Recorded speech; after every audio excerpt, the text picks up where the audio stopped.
não parar, não precipitar e não retroceder.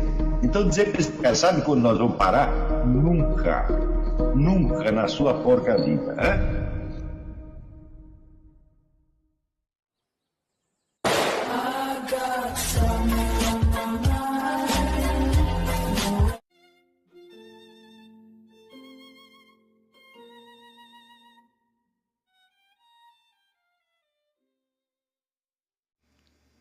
E aí pessoal, tranquilo? Então vem aqui antes do vídeo começar, pedir para vocês se inscreverem, quem não for inscrito, compartilhar, curtir, comentar. Quem puder seja membro do canal, que isso ajuda bastante. Tem também o link do Apoia-se. Quem puder ajudar nosso canal e apoiar financeiramente vai ser muito bem-vindo. Mas o mais importante é transmitir o conteúdo e os conhecimentos do professor Olavo de Carvalho para mais e mais brasileiros. Então compartilhe e ajude aí nossa causa. Muito obrigado a todos os membros, apoiadores do canal. Fico muito feliz. Tenho certeza que a gente está no caminho certo. Então fiquem com o vídeo e até mais. Valeu!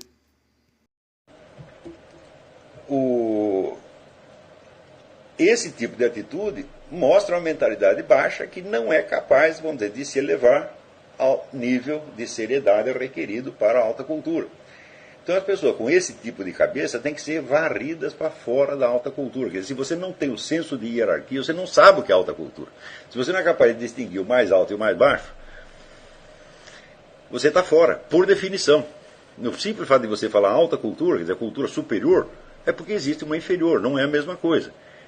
Ora, eu comentei na aula passada aquele trecho do Alexandre Zinoviev, que ele falava da cultura comunal e comparada com a sociedade maótica. Então a sociedade maótica se baseia, vamos dizer, em valores mais ou menos universais, que são defensáveis em termos de civilização, ao passo que dentro da comuna, como ele chama, vigora aquelas leis de sobrevivência. Leis que todo mundo cumpre, inclusive os maiores, como por exemplo, você assumir o mínimo de responsabilidade e tentar chutar o máximo de responsabilidade para os outros, e assim por diante. Tá certo? São simples reflexos de autodefesa. Mas ele diz que quando desaparecem os valores e critérios da sociedade maior, então a mentalidade comunal toma conta de tudo e daí se instaura, vamos dizer, o reino da vigarice e da trapaça, porque aqueles valores comunais são simplesmente pragmáticos, eles passam a valer como se fossem valores civilizacionais reais. Isso está acontecendo no Brasil há muito tempo. E essa tendência existe no Brasil pelo menos desde a proclamação da República.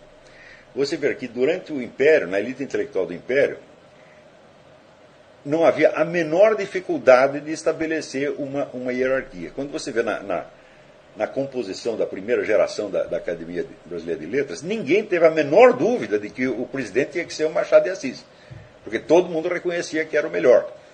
Então, ninguém iria nivelar, sei lá, o Machado de Assis com, sei lá, digamos, um historiador Rocha Pombo, que não era um mau historiador, mas não tinha um nível suficiente. Ninguém ia nivelar o Rocha Pombo com o Joaquim Nabuco, com o Oliveira Lima. A pessoa tinha um senso de hierarquia muito nítido. Depois da República, isso foi se perdendo. Você vê que já, quando você acompanha a história do Lima Barreto, você já vê que naquela época, considerações de ordem puramente social, no sentido de socialite, começaram a predominar sobre o respeito aos valores superiores da cultura. Então, na época, o escritor de maior sucesso era um sujeito chamado Pelino Guedes. Quem leu Pelino Guedes? Ninguém leu Pelino Guedes, nem lerá jamais, tá certo? E um camarada de evidente talento, que era o Lima Barreto, ficava jogado para as traças, por quê? Por ser um bêbado, tá certo? Preto e bêbado, tá certo? Então, ninguém alegou a cor da pele de Machado de Assis para votar contra ele na presidência da Academia Brasileira de Letras. Ninguém se lembraria de fazer isso. Mas quando começa a República, vamos dizer, eu acho que a dissolução da aristocracia do Império, a queda do Império, já traz consigo imediatamente uma ascensão dos valores comunais. Então começa os grupinhos, as capelinhas, né, a proteção mútua, e perde-se o sentido de hierarquia. Durante os anos 30 houve uma espécie de recuperação, durante os anos 30 e durante os anos 50. Mas a tendência para esculhambar tudo e para impor esses valores de grupinhos como se fosse a medida máxima de todas as coisas, sempre existiu no Brasil. E após o advento da chamada nova, já durante o período militar isso acontecia, mas tanto que você vê que no período militar, em plena ditadura militar, o Gustavo Corsão, que era provavelmente o maior escritor brasileiro vivo, foi varrido para fora do globo pelos comunistas que estavam lá dentro, Luiz Garcia e outros. Você vê que mesmo dentro do regime militar, os comunistas tinham poder suficiente para marginalizar quem eles quisessem, tá certo? Sobretudo dos lugares onde dominavam, que era a universidade e mídia. A partir, vamos dizer, do advento de um negócio, de um treco chamado PT, aí o negócio complica mais ainda, porque o PT tinha um objetivo imediato de conquista do poder, coisa que o antigo Partido Comunista não tinha. Isso é muito importante. O Partido Comunista, que seguia a linha soviética, ele acelerava ou desacelerava conforme a União Soviética mandasse. E a União Soviética não tinha nenhuma perspectiva de implantar no regime comunista no Brasil. Tá certo? Mesmo porque não tinha quem governar o Brasil para fazer isso. Então eles desaceleravam a atividade do Partido Comunista, o que criou, nos anos 60, o famoso racha, né? Sob a liderança do Marighella, Joaquim Câmara Ferreira e outros. O pessoal rompeu com o Partido Comunista por jogar que o Partido Comunista não era suficientemente radical, né?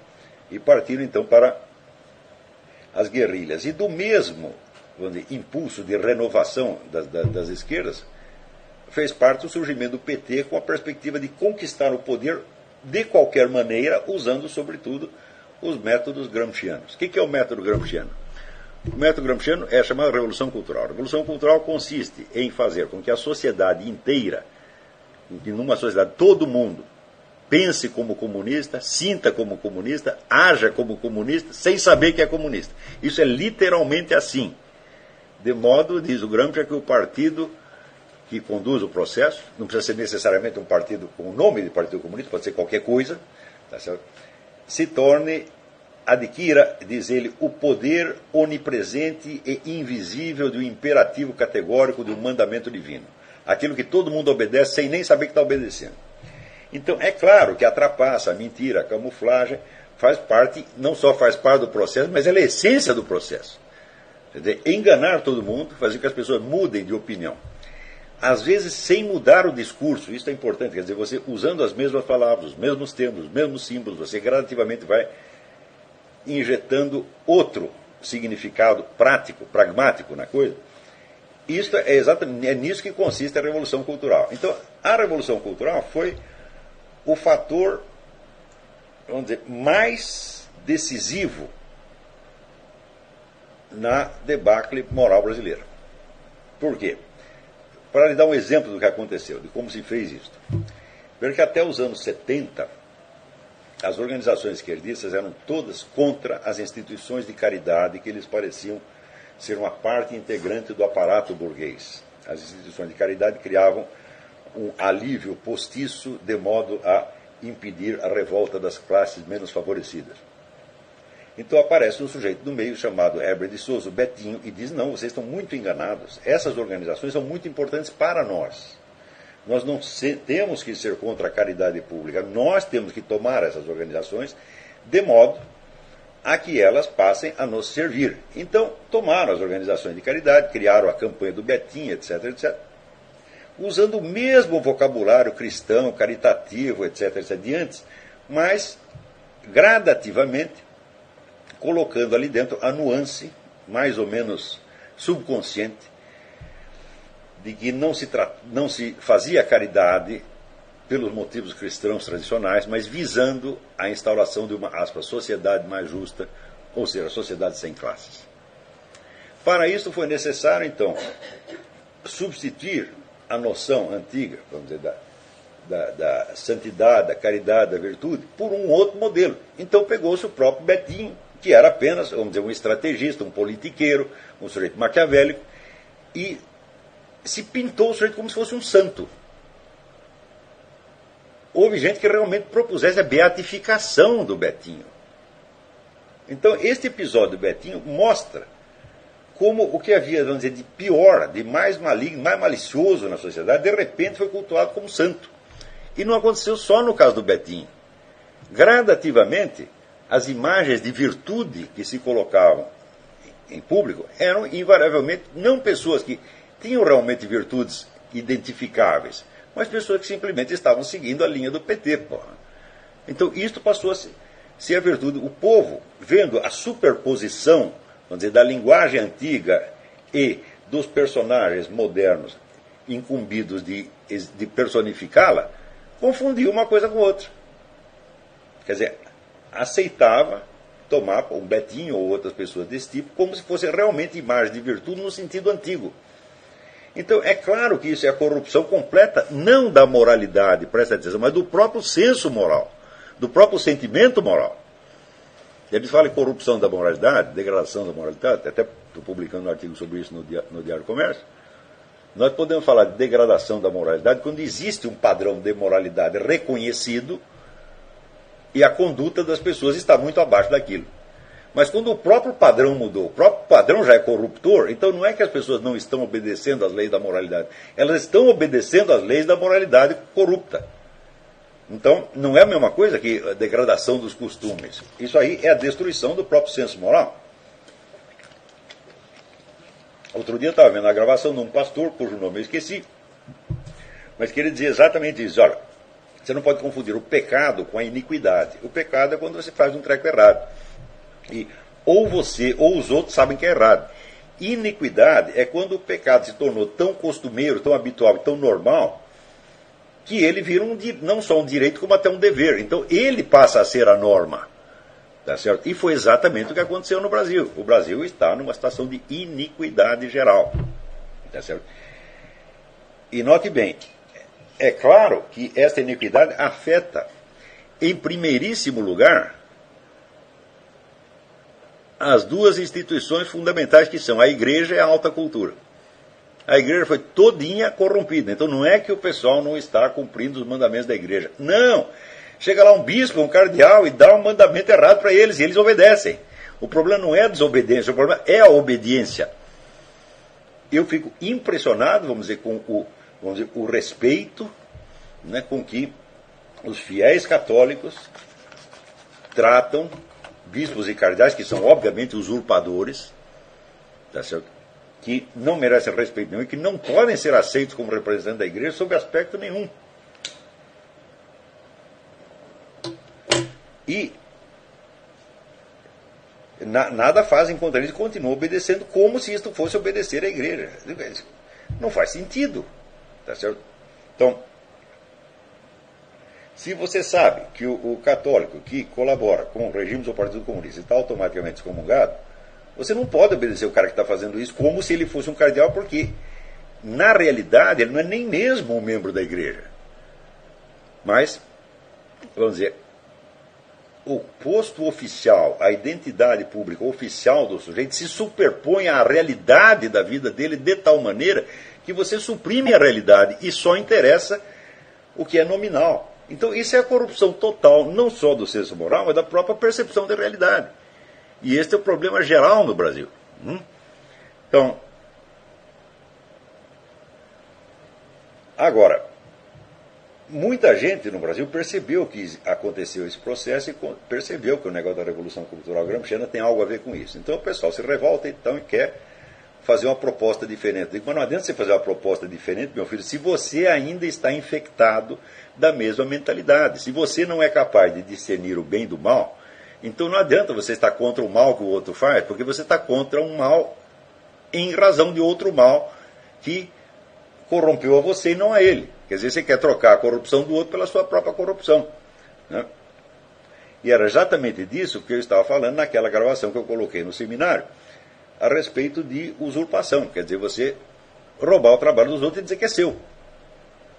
Você se apresentar, vamos dizer, como autor de descobertas, coisas que você não fez, que foi feito por um outro anterior, isso que você escondeu anterior. Isso virou norma no Brasil. Né? Eu mesmo fui vítima disso várias vezes, com relação a Mário Ferreira, com relação a Otto Maria Carpo e com relação ao negócio do Foro de São Paulo. Né? Sem contar que quando eu publiquei o Aristóteles em Nova Perspectiva, houve um silêncio geral na mídia, com exceção de um artigo do Vamiré Chacon, que saiu em Brasília. E logo em seguida, qual foi a reação? pessoal da USP tirou da gaveta uma tese do Oswaldo Porchat Pereira, de 30 anos antes, sobre Aristóteles e publicou. Era uma tese meramente escolar, sem nenhuma descoberta original nem nada, mas para não dar o braço a torcer, porque eu estava declarado, eu falo, faz 30 anos que não se publica nada sobre Aristóteles no Brasil, e eu rompi esse silêncio. Daí eles imediatamente tiveram que publicar, para dizer, nós também. Quer dizer, tudo isso aí é uma mentalidade muito mesquinha, mentalidade de grupelho, de autodefesa, é mentalidade comunal, como diria o Zino Vieira, tá certo? E nós não poderíamos fazer nada pela cultura brasileira se nós estivermos infectados da mesma mentalidade. Nós temos que entrar em campo com uma mentalidade de honestidade estrita, de idoneidade e de retidão, senão não adianta. Senão você simplesmente vai trocar uma putaria por outra putaria. Isso aí não adianta. Tá certo? E você ter outras ideias políticas não te torna melhor, absolutamente. Quer dizer, você julgar que a sua maldade pode ser compensada pelo fato de que você adotou uma ideia política é exatamente você cair no critério ideológico. Quer dizer, o que interessa não é o bem e o mal absoluto, mas é a corrente política que você está ajudando. Isso aí é pensar como comunista, mesmíssima coisa. Então, embora com um conteúdo ideológico invertido, mas o procedimento é o mesmo e, se continuar assim, vai se perpetuar esse mesmo estado de iniquidade. E nós não podemos colaborar com isso de maneira alguma. Estou me referindo novamente a isso pelo fato de que esta semana saiu lá na revista Dicta e Contradicta uma entrevista do seu Mauro Sammartino, posando como se fosse o grande descobridor do Mário Ferreira, quando, obviamente, ele não conseguia entender nada do Mário Ferreira até ler a introdução que eu escrevi para a Sabedoria das Leis Eternas. Foi a partir daquela introdução que as pessoas puderam enxergar o Mário Ferreira numa certa perspectiva. Não é certo dizer que eu integrei o Mário Ferreira na cultura brasileira, porque não há uma cultura brasileira na qual ele possa ser integrado. Tá certo? Eu simplesmente o tornei inteligível para um público leitor que antes ficava perdido no meio daquele oceano de papéis. Então, de novo, insistiram nessa história. Quer dizer, até onde vai isso? Não estou falando isso por ter sido eu a vítima, porque quando a vítima foi o Mário Ferreira, foi o Carpo, fui eu o primeiro que fui lá defender a honra dos falecidos. Né? E com o reação Gilberto Freire, mesmíssima coisa, que quando entrou na moda Cuspina e Mar do Falecido, né? Você pegar leves suspeitas indefinidas, tá certo? E encobrir com elas a obra inteira que o sujeito fez, também fui eu que estou lá protestando. Como agora também estou protestando, no próximo programa Troll Speak vou falar disso, vou protestar contra, vamos dizer, a marginalização do Ângelo Monteiro, que é um excelente poeta, ensaísta e filósofo pernambucano, que atualmente o pessoal fala em cultura pernambucana e esquece o Ângelo Monteiro, que já estava fazendo coisa melhor do que eles 10 anos antes. Então, este tipo de coisa, isto tem que parar. E nós aqui, sobretudo nós do seminário, nós não temos o direito nem mesmo de pensar em praticar uma coisa dessa. Nunca. Tá?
Chegamos a mais um final de uma aula, de um vídeo. Espero que tenham gostado. Quem não se inscreveu ainda, se inscreva, compartilhe, comente. Ajude o nosso canal, apoie, seja membro. E ajude o nosso canal a chegar a cada dia a mais brasileiros que precisam muito do conhecimento do professor Olavo de Carvalho. Então é isso aí, fique com Deus, até o próximo. Valeu. Então é isso aí, pessoal. Aqui é o nosso canal. Que são alguns livros que eu já li.